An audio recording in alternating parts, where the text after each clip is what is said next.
नमस्कार। आज हम लोग अपने नए टॉपिक के साथ हाजिर हैं। नया टॉपिक है विद्युत द्विध्रुव के कारण अक्षीय स्थिति में वैद्युत क्षेत्र की तीव्रता। देखिए, अक्षीय स्थिति क्या होता है, पहले हमको देखना है अक्षीय स्थिति क्या होता है। तो अक्षीय स्थिति कहते हैं आवेशों को मिलाने वाली रेखा, मतलब जो कि द्विध्रुव हो गया, जो कि हमारा द्विध्रुव हो गया। इस रेखा पर स्थित कोई भी बिंदु, चाहे इधर हो चाहे इधर हो, ठीक है, इस रेखा पर स्थित किसी बिंदु को हम अक्षीय स्थिति में कहते हैं। तो यहाँ पर एक बिंदु P है, हमने मान लिया कि एक हमारा द्विध्रुव जिसके बीच की दूरी 2a है, इसी द्विध्रुव को मिलाने वाली रेखा पर एक बिंदु P स्थित है। ठीक, इस बिंदु P पर वैद्युत क्षेत्र कितना होगा, इस बिंदु P पर वैद्युत क्षेत्र कितना होगा, ये हमको ज्ञात करना है। पहले हम ये देख लें कि बिंदु P की दूरी कितनी है। बिंदु P की दूरी मध्य बिंदु O से कितनी है, तो मध्य बिंदु O से प्लस Q की दूरी A हो जाएगी। ठीक है, तो हमने मान लिया है कि मध्य बिंदु O से, माना मध्य बिंदु O से बिंदु P की दूरी R है और मध्य बिंदु O से प्लस Q की दूरी A है। इसको दो पार्ट में करेंगे, 2a बराबर a इधर का 1 a इधर का 1 है। तो धन आवेश से इसकी दूरी कितनी हो जाएगी, ये a माइनस कर देंगे, तो ये हो गया, देखिए ये वाली लाइन, छोटी वाली लाइन r माइनस a। ठीक है, उसी तरह से ऋण आवेश से इस बिंदु P की दूरी कितनी हो जाएगी, r प्लस a।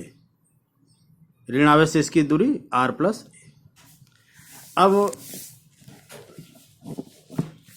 इस एक बार हम लिखेंगे इस ऋण आवेश के कारण वैद्युत क्षेत्र की तीव्रता एक धन आवेश के कारण, किस फार्मूला से, ये वही काम करेगा बिंदु आवेश के कारण वैद्युत क्षेत्र की तीव्रता।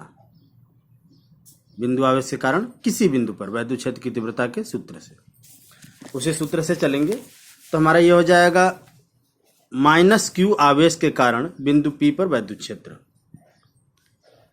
उसी फार्मूला से निकालेंगे माइनस Q आवेश के कारण बिंदु P पर वैद्युत क्षेत्र E माइनस Q बराबर 1/4 पाई epsilon 0 minus Q upon R plus a का होल स्क्वायर।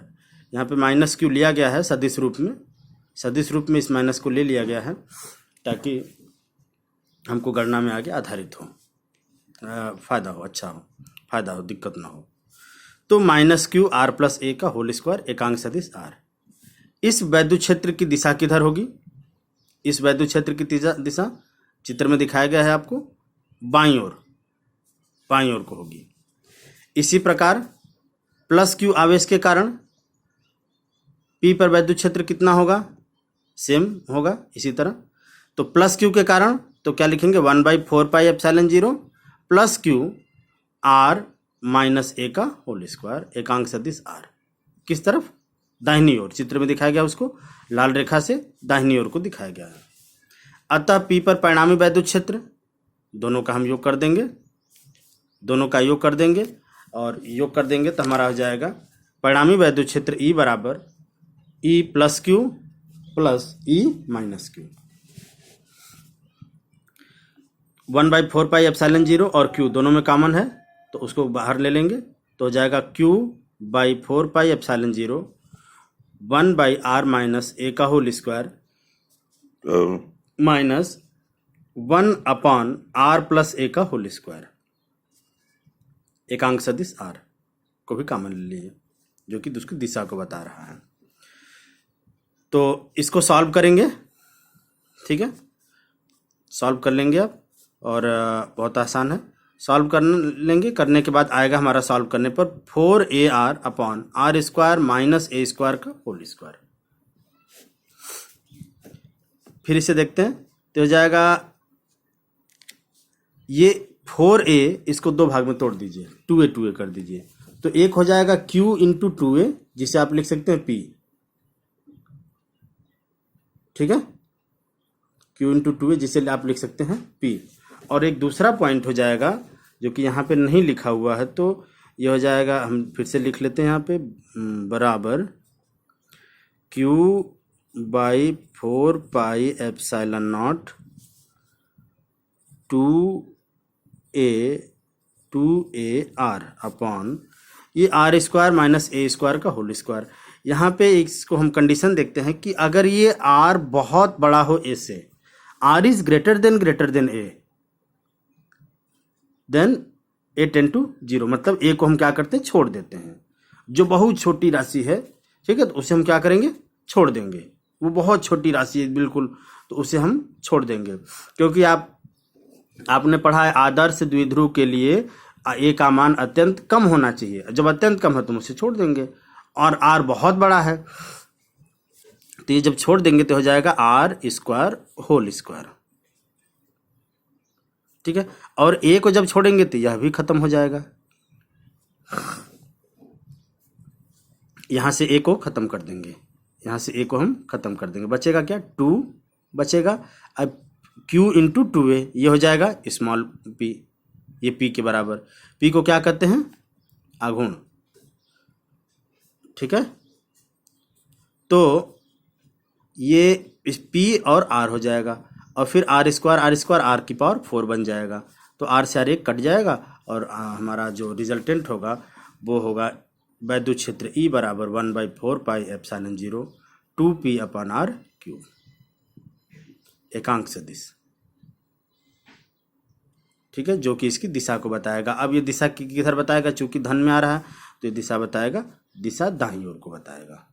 ये जो परिणामी वैद्युत क्षेत्र होगा उसकी दिशा दाईं ओर को होगी, मतलब ऋण आवेश से धन आवेश की ओर, ऋण आवेश से धन आवेश की ओर को होगी।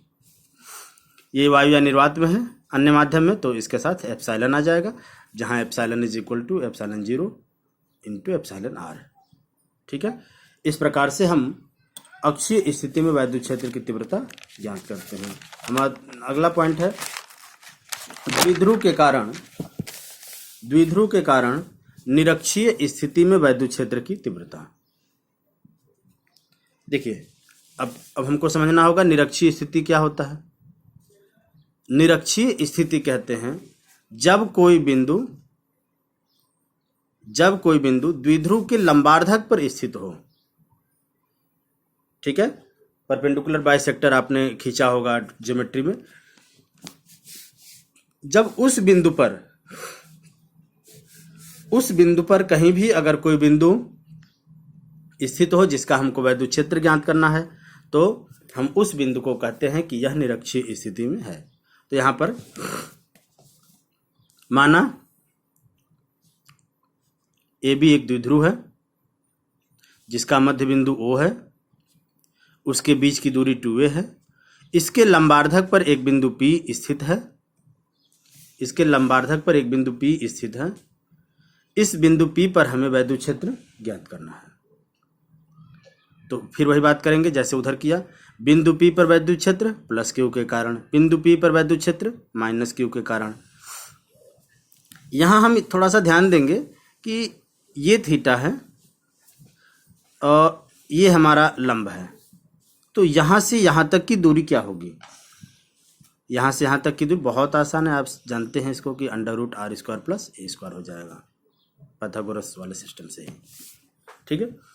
तो अब इस बीच चूंकि धनावेश है और धन आवेश से जो वैद्युत क्षेत्र होगा उसकी दिशा बाहर की ओर होता है, सीधा यूं, ठीक है।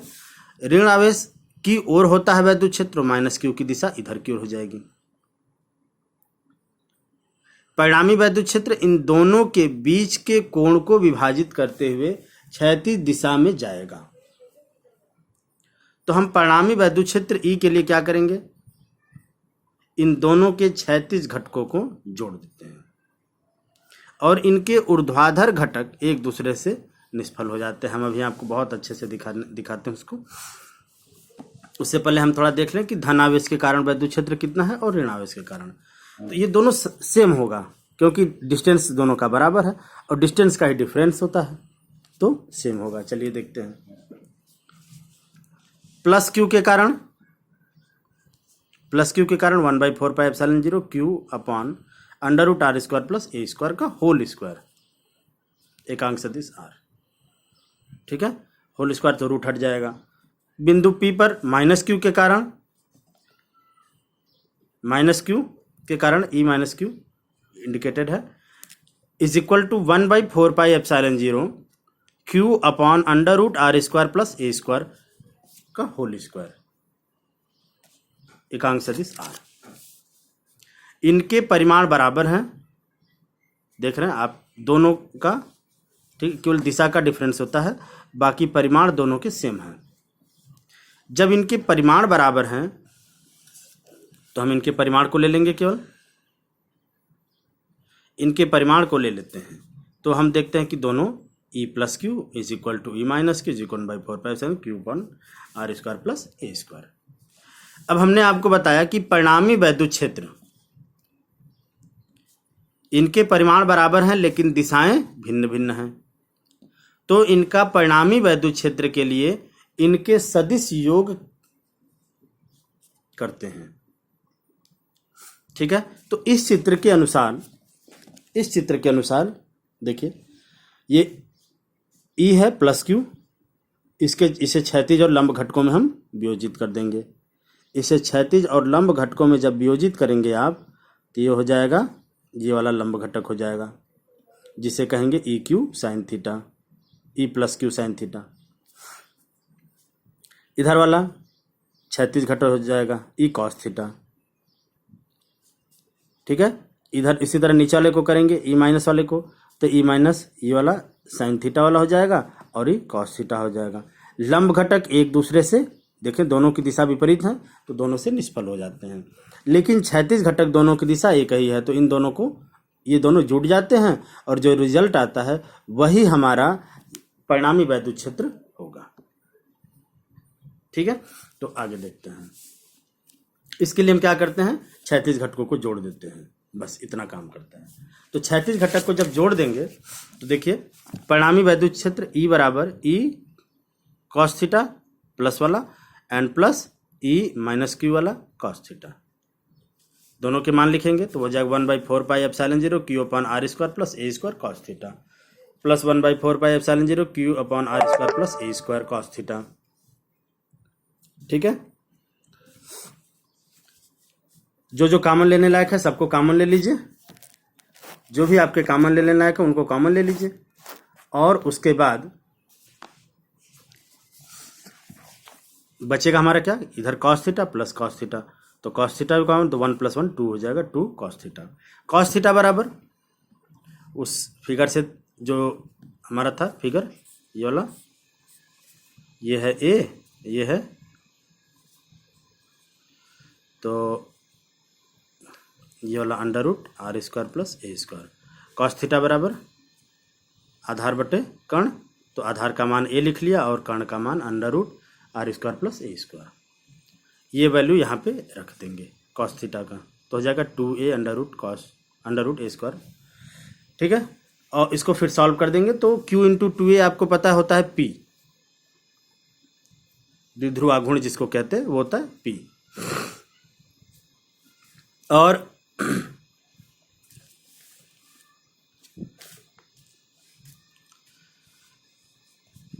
नीचे वाले जुड़ जाएंगे, इसके घात जुड़ जाएंगे तो हो जाएगा 3/2।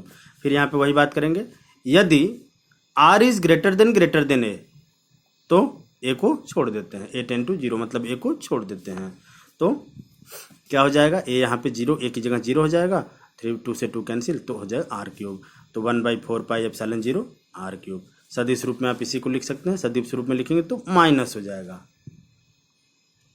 ठीक है, माइनस नहीं लेके चला गया, लेकिन सदिश रूप में ये माइनस हो जाता है क्योंकि इसकी दिशा होती है बाईं ओर को। जैसे द्विध्रुव आपका कहाँ है, ये है माइनस और ये है प्लस, और इसकी दिशा कहाँ आई, इधर को आई। परिणामी वैद्युत क्षेत्र हम लोगों ने देखा, इसकी दिशा इधर, एक बार फिर से देख लेते हैं, थोड़ा सा डिस्टर्ब होगा।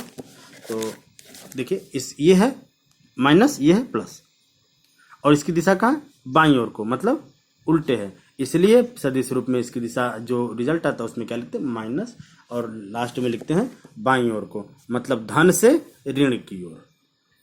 ठीक है, तो आपने देखा दोनों में बस जरा सा अंतर है। क्या अंतर है, वो होता है 2p/r³ और ये होता है p/r³। बस वो होता है 2p/r³, ये होता है p/r³।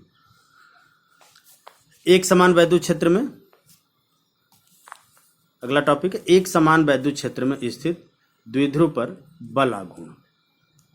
बल आघूर्ण क्लास 11th में आपने पढ़ा, बहुत बढ़िया टॉपिक है क्लास 11th का है, आपको याद भी होगा बल आघूर्ण, उसका बहुत अच्छे अच्छे उदाहरण भी दिए जाते हैं बल आघूर्ण के है। उसके लिए क्या होता है, बल गुणे क्रिया रेखा की लंबवत दूरी को बल आघूर्ण कहते हैं। वही बल आघूर्ण अब हम इस द्विध्रुव के कारण पढ़ेंगे, क्योंकि ये जो द्विध्रुव है, ये द्विध्रुव एक समान वैद्युत क्षेत्र में घूम सकता है, और घूमेगा कब, जब इस पर बराबर और विपरीत बल लगेंगे। बराबर और विपरीत बल लगेंगे तो यह अपनी क्रिया रेखा से घूमना प्रारंभ कर देगा। ठीक है, तो इसीलिए अब हम पढ़ते हैं एक समान वैद्युत क्षेत्र में स्थित द्विध्रुव पर बल आघूर्ण। चलिए देखते हैं, इसको एक बार देख लेते हैं। माना कोई द्विध्रुव एक समान वैद्युत क्षेत्र ए में थीटा कोण पर स्थित है, प्लस q आवेश पर बल, अभी पीछे आपका फिगर है, फिगर देख के समझते हैं। ये देखिए, ये आपका एक समान वैद्युत क्षेत्र, एक समान वैद्युत क्षेत्र में एक द्विध्रुव रखा हुआ है, जिसका द्विध्रुव आघूर्ण P है, और ये धनावेश है, ये ऋणावेश है। तो चुंबकीय क्षेत्र रेखा जब आपको पढ़ाए थे, वहां बताए थे फिगर में कि जब धन आवेश चुंबकीय क्षेत्र में स्थित हो, ठीक है, धन आवेश, तो उस पे बल इधर की ओर लगता है, और ऋण आवेश अगर स्थित हो तो उस पे बल इधर की ओर लगता है। तो उसी नियम से देखिए, यहाँ पर धन आवेश है, यहाँ पर धन आवेश है, इस पर बल किधर की ओर लगेगा, इधर की ओर। उसका मान कितना होगा, F इज E बराबर F/Q से चलेंगे, E बराबर F/Q, इसी से चलेंगे तो F is equal to EQ के बराबर हो गया। अब धनावेश ले रहे हैं तो प्लस EQ, माइनस ऋणावेश लेंगे तो माइनस EQ। देखिए दिखाओ, दिया हुआ है, साफ साफ आपको लिखाया गया है, F बराबर प्लस EQ इधर की ओर और माइनस EQ। तो ये बल बराबर और विपरीत हैं। ठीक है, जब बराबर और विपरीत बल, अब हम इसको थोड़ा सा देखते हैं। बराबर और विपरीत बल एक बलयुग्म का निर्माण करते हैं। एक समान वैद्युत क्षेत्र में द्विध्रुव पर बराबर और विपरीत बल एक बलयुग्म का निर्माण करते हैं, जिससे बल आघूर्ण उत्पन्न होता है, जिससे बल आघूर्ण उत्पन्न होता है। और इसे हम टाउ से यहाँ पे व्यक्त करते हैं, वहां भी टाउ से व्यक्त करते थे। देखिए, तो बल आघूर्ण के बराबर जो फार्मूला आपका होता है, बल गुणे लंबवत दूरी, सेम बल गुणे लंबवत दूरी, दोनों के बीच की लंबवत दूरी। तो यहाँ पर चलते हैं, लंबवत दूरी मतलब ये दूरी ले लेंगे। फार्मूला भी यही होता है, क्लास 11th में आपको यही बताया भी गया है कि बल आघूर्ण बराबर बल गुणे क्रिया रेखा के बीच की लंबवत दूरी। तो ये हो गया लंबवत दूरी OQ। ठीक, तो बल आघूर्ण टाउ बराबर F इंटू OQ। F का मान EQ दोनों जगह पे है, यहाँ पे भी EQ। कोई एक बल ले लेते हैं, कोई एक बल, और OQ। OQ का मान त्रिभुज OPQ में देखिए, OPQ में देखिए। ठीक, तो क्या हो जाएगा, साइन थीटा बराबर OQ/2a।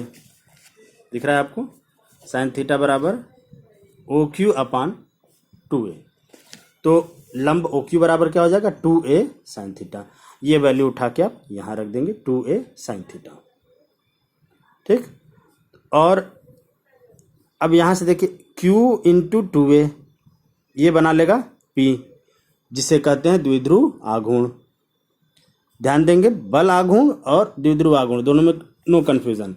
द्विध्रुव आघूर्ण P, बल आघूर्ण टाउ। कौन वाला? जो 11th में पढ़ा है, बल आघूर्ण। ठीक, तो Q इंटू 2a को हम कहते हैं P, और ये हो गया E साइन थीटा, ये वाला E और sine theta, E sine theta. तो टाउ बराबर क्या हो गया? PE sine theta. सदिश रूप में लिखेंगे तो इसका वही क्रॉस प्रोडक्ट में ही साइन थीटा होता है, तो tau is equal to P cross E। Tau का मात्रक तो बल का मात्रक न्यूटन, दूरी का मात्रक मीटर, इसलिए टाउ का मात्रक न्यूटन मीटर जो वहां पे है। यह एक टाउ सदिश राशि है। टाउ की दिशा E और P दोनों के लंबवत होती है। टाउ की दिशा E और P दोनों के लंबवत होती है। ठीक है, अभी हम कंडीशन में उस पर इसकी दिशा के बारे में विस्तृत रूप से चर्चा करेंगे। थोड़े कंडीशन देख लेते हैं किस पर? इस फार्मूला पर, tau is equal to PE sine theta पर।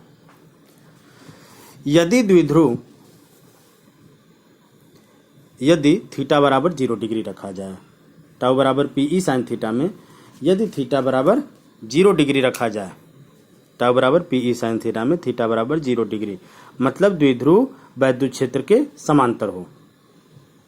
ठीक है, वैद्युत क्षेत्र के समांतर हो तो थीटा बराबर 0 रखेंगे, साइन 0 का मान 0 हो जाएगा, तो टाउ 0, मतलब द्विध्रुव संतुलन की अवस्था में होगा। ठीक है, इसी तरह देखिए,